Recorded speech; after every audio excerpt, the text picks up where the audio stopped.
This is a story about Russia and its ruinous war. But I wanted to start telling it here, by the Galata Bridge in Istanbul.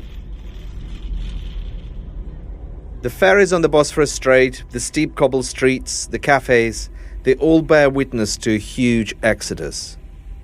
Thousands of Russians fled here as soon as the war in Ukraine started a year ago. Their flight echoed one made a century ago when many Russians fled violence of the Bolshevik Revolution and civil war. Those events changed the course of the 20th century, and this war is already changing the 21st.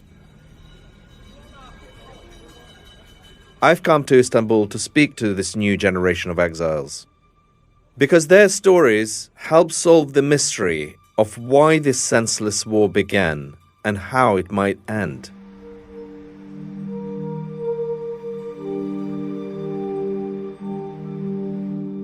I'm Arkady Ostrovsky.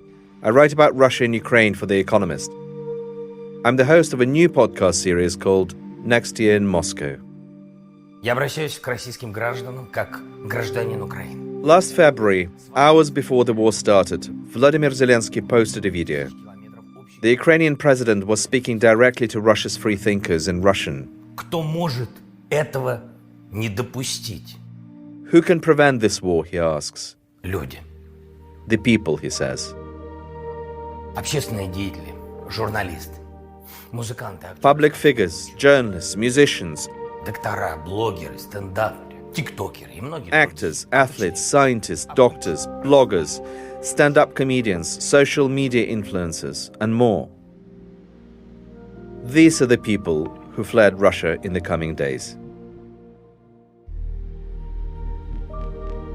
I clearly remember this feeling that this is not my world anymore. Everything changed just in 1 second. I felt the urge to call my dad, and I called him. I was crying, I was saying I'm terrified, I don't know what to do, and I'm so scared. When you live in Russia or in any unfree country, you have to have red lines. You have to be ready to leave. The invasion destroyed their hopes that Russia might become a normal, non-violent country. Well, my country started this awful war, and I think that this shame will be with us for the rest of our lives.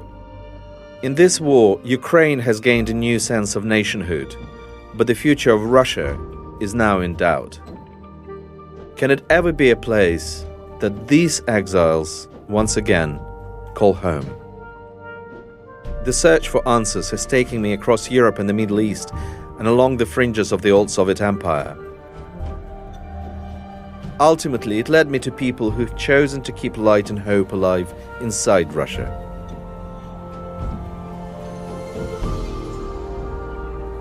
Look for Next Year in Moscow on your podcast app. Episode 1 is available from the 23rd of February.